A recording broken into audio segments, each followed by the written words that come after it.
If you take on one of us, you take on all of us. Europe has everything it needs to make it through the storm. In a crisis, it's important to come together, and it's essential to act with purpose and with force, and that's what we will do. Such a decision by the Trump administration is entirely unjustified. And clearly there will be an economic impact from the decisions that the US has taken, both here and globally. April 2nd, 2025. A day that may be etched in history as the moment the global economic order teetered on the brink.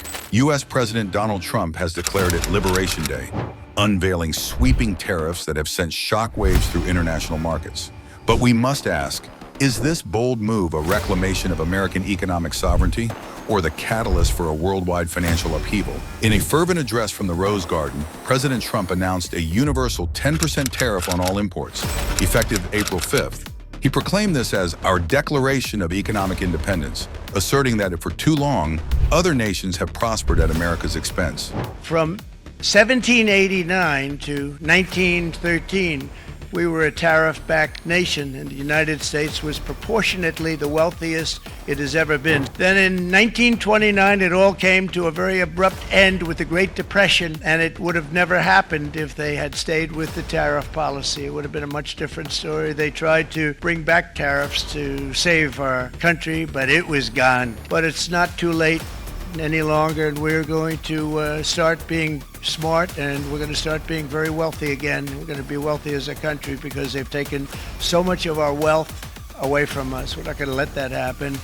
But the administration didn't stop there. Specific nations, labeled as the Dirty 15, face even steeper tariffs starting April 9th.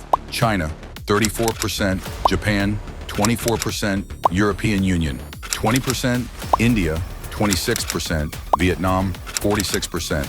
These figures represent a seismic shift in trade relations. The international backlash was swift and severe. European Commission President Ursula von der Leyen warned that the global economy will massively suffer due to these protectionist policies. President Trump's announcement of universal tariffs on the whole world, including the European Union, is a major blow to the world economy. I deeply regret this choice. We are prepared to respond. We are already finalizing the first package of countermeasures in response to tariffs on steel, and we're now preparing for further countermeasures to protect our interests and our businesses if negotiations fail. Japan's trade minister labeled the tariffs extremely regrettable. 今般の発表を受け、改めて米国政府に対し、今般の措置が極めて遺憾である旨伝えるとともに、措置の見直しを強く申し入れたところでございます。China vowed countermeasures, stating these actions violate trade rules and harm global growth. Australian Prime Minister Anthony Albanese condemned the tariffs as unjustified and not the act of a friend. This is not the act of a friend. Today's decision will add to uncertainty in the global economy, and it will push up costs for American households. It is the American people who will pay the biggest price for these unjustified tariffs. We will stand up for Australia.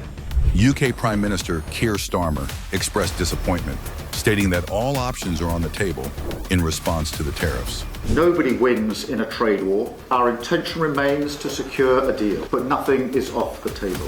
Canadian Prime Minister Mark Carney announced plans to introduce countermeasures against the U.S. tariffs, aiming to protect Canadian industries and workers. We are going to fight these tariffs with countermeasures. We are going to protect our workers, and we are going to build the strongest economy. The financial markets mirrored this turmoil. The S&P 500 and NASDAQ futures plunged over 4%, with the Dow Jones dropping more than 1,000 points.